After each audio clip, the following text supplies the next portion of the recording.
Welcome to the week of August 17th. This week we have a theme, and that theme is accumulating high-end aerobic mileage. That theme is going to run through the high quality, the moderate quality workouts, as well as the long run.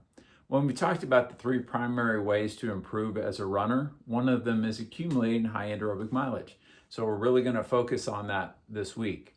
We're now 12 weeks out from Monumental. So most of you will have a goal race, and most of you, that goal race will be a half marathon or a marathon in the next 12 weeks or less.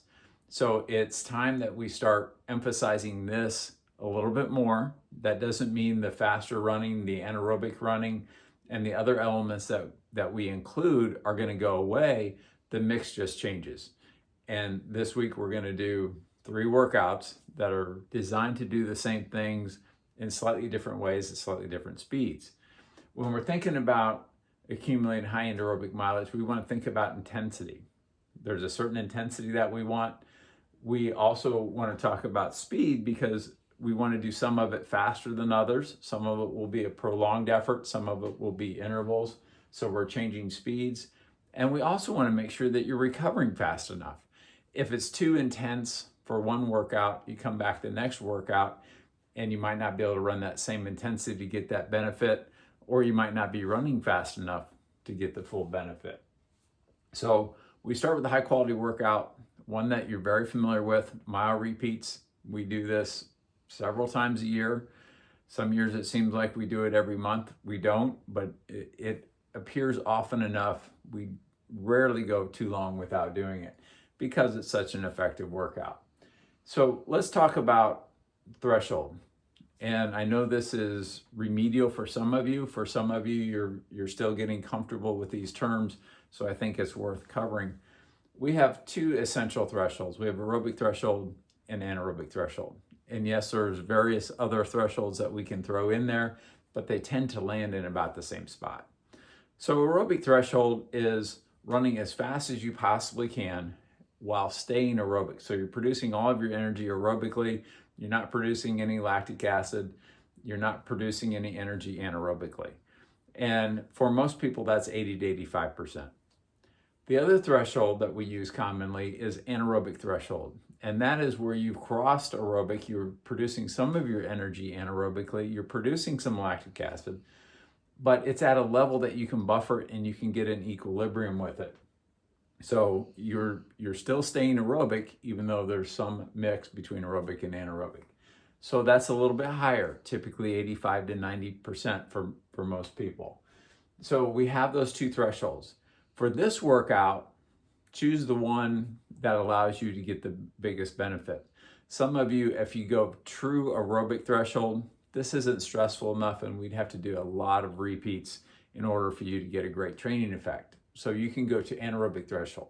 For those of you new to speed, or maybe we're going to try to do 4 repeats rather than 3 repeats. Okay, maybe you want to stay at that aerobic threshold. When in doubt, maybe start a little bit easier, and through the workout, increase your effort. Most of you have 3 to 5 times a mile with 2.5 to 3 minute recovery jog.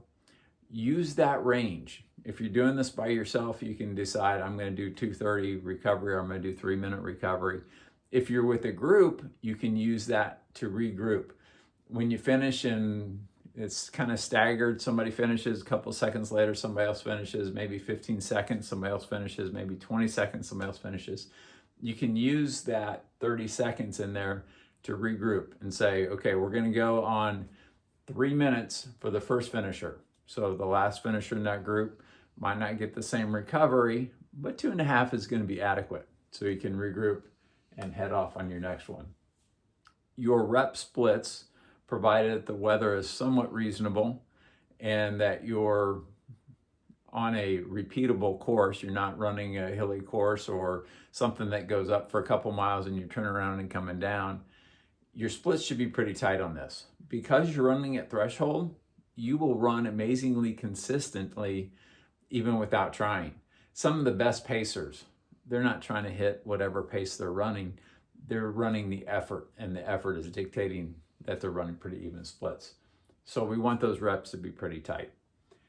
We'd rather do more reps than go a couple of seconds faster per rep. So if you can do 5 and do it at 6-minute pace, great. If you want to go 5:45 or 5:50 pace, or maybe even 5:55, and you can only do 4, okay, that's not a good trade-off. There is a different workout. We use it with some frequency as well, where we're doing these mile repeats at anaerobic or even, well, anaerobic threshold or even higher, to where you're running them hard. Typically, we'll only do 3 when we're doing it at that intensity. The design of this workout is to do more reps rather than to go a little bit faster. Now, if you're not feeling any duress over the last quarter of each rep, you probably need to step up the effort a little bit. It should be difficult, but it's not a strain, and you can get fully recovered in that 2.5 to 3 minutes. If you're seeing a big drop off on pace, you're probably working a little bit too hard, or we got a crazy weather day, which is not unlikely at this time of the year. Now, if you do 3, 4, 5 of these and you think, I think I can do a little bit more, I'm not sure I want to do any more mile reps, we have some dessert options. Ask me about those if you want to be an overachiever and get even a little bit more out of the workout. Moderate quality workout, a simple steady state run. For most people, it's going to be 3 to 6 miles. Most of you probably have 3, 4, 5. But some of you will have 6, and this is at aerobic threshold because we want to make sure that you're getting recovered. You're coming off a strong workout here. This is the moderate quality workout, so we want to stay aerobic. Top end if you can, but we want to stay aerobic. I give the range 75 to 85% to see what you have on the day. As I was talking about with Nathan to run on Saturday, Thursday is kind of a, well, let's see what I have kind of day. We know what the plan is, but that's why I give the big range, is maybe your legs are a little bit tired from the weather, or maybe you overcook this one a little bit, and you're going to spend more time at 75 to 80% than at 80 to 85%. Now, if you feel good and your legs are cooperative, we want as much time as we can, as high as we can at that threshold. So that is a good plan. Now, for a couple weeks here, we're alternating progression runs and steady state runs with the same general intent of accumulating high-end aerobic mileage.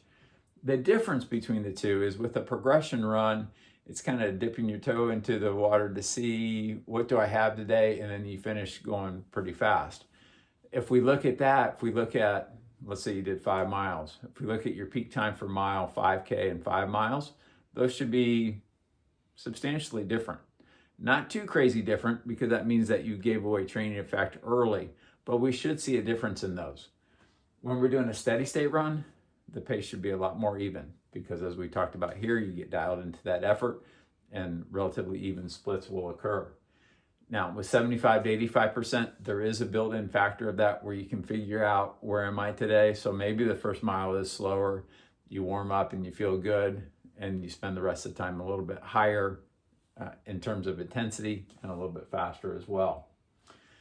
Steady state.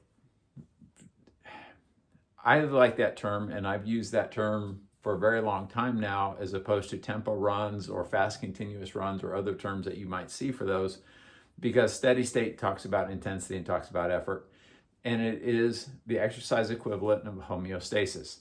So you can get in equilibrium, and you can do that at anaerobic threshold and below. Once you get over anaerobic threshold and you've gone anaerobic, you are no longer in equilibrium. You need to see a finish line or the end of a workout pretty soon in most cases, because you cannot sustain that effort.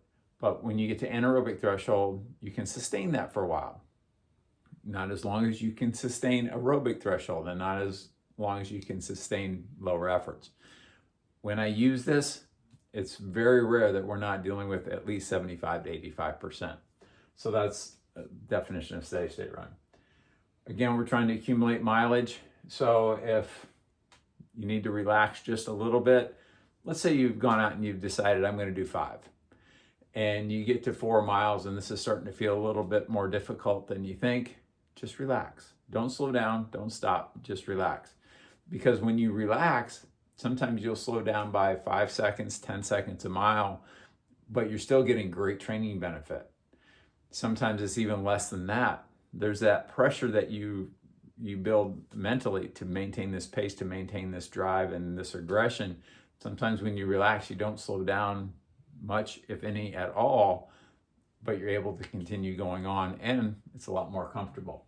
So see where you are there. See if you can go another mile, especially if you've headed out the door and said, I'm going to do 5. Try to get 5. Now, if the effort goes up significantly, if you can listen to your breathing and you sound like a different runner than you did a mile or 2 ago, or the pace has dropped significantly or risen significantly, however we want to look at that.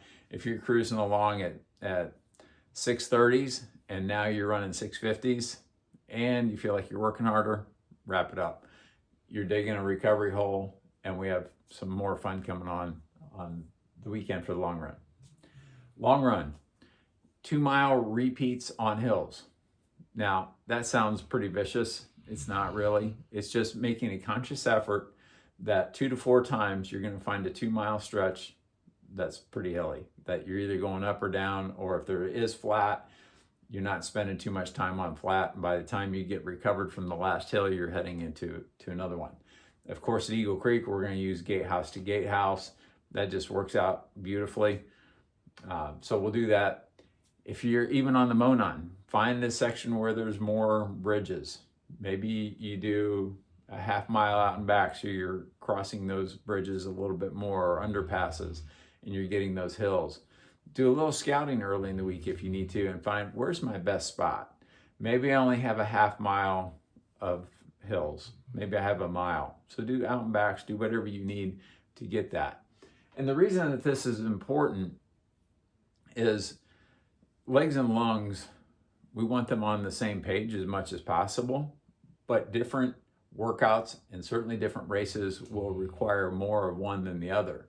And this is where exercise physiologists have really gone wrong over the history of exercise physiology being interested in running, is they think too much about lungs and not enough about legs. So they're trying to measure everything in terms of VO2, in terms of heart rate and those kind of things, and it might be more about the legs than it is about the lungs. We know the longer that you race, the more it is about your legs. If you're running a mile, it's legs and lungs. You got to have both. 5K, same thing. 10K, kind of same thing. Get to half marathon, now it's more about your legs. Your legs will go before your breathing goes. When you get to the marathon, if you're breathing hard, you had a very good day because your legs were strong enough to get you to that far into the race, and you're really still able to push. If you go to ultra, it's about the legs. Now, I have an asterisk by that because it's also about your stomach. The longer you go, you have to have the sugar, salt, and water dialed in. If you don't have your long run lab, you can have great legs, great lungs, and it's not going to matter because you're slowing down because your stomach's not happy. And that's why it's so important to constantly work on that. We do not want you to do a lot of training, be really fit, legs and lungs are ready to go, and your stomach ruins the day. So make sure that you're staying on top of that.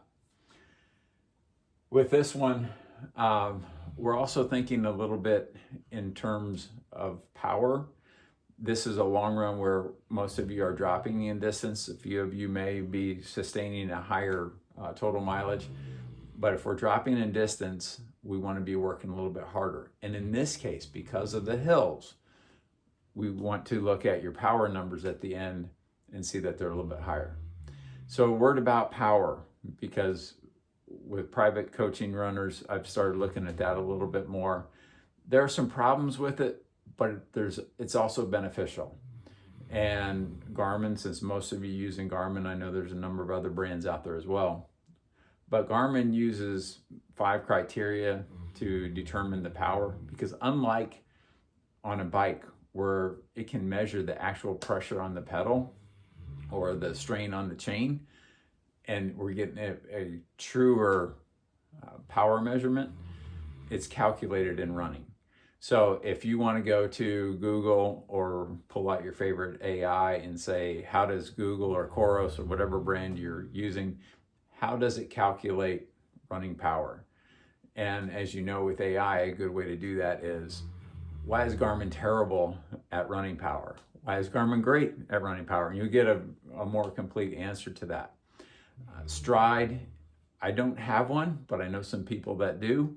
Stride is probably the gold standard in terms of measuring running power, and I won't get into that, but if you want to search for the same thing, why is Stride better than Garmin, you can do that and you can get all the answers to that.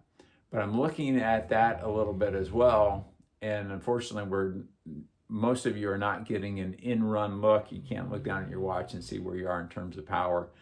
But when we get done, that's something that we want to look at. And if we look at, maybe you did a 16-mile run this past Saturday, and we look at your power and it's maybe 290 for the total run.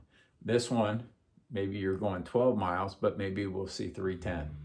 There's not a huge difference in running power from one speed to the next, where you can feel like I'm working a lot harder. It's not like the power is going to double. It goes up in smaller increments than I expected to see, but we'll still look for that and see what's going on there. So hopefully that helps. Let's hit our theme of accumulating high-end aerobic mileage. We're going to go a little bit faster on this one. We're going to have a good duration on this one, a sustained effort. And on this one, we're going to get some hills and increase the power.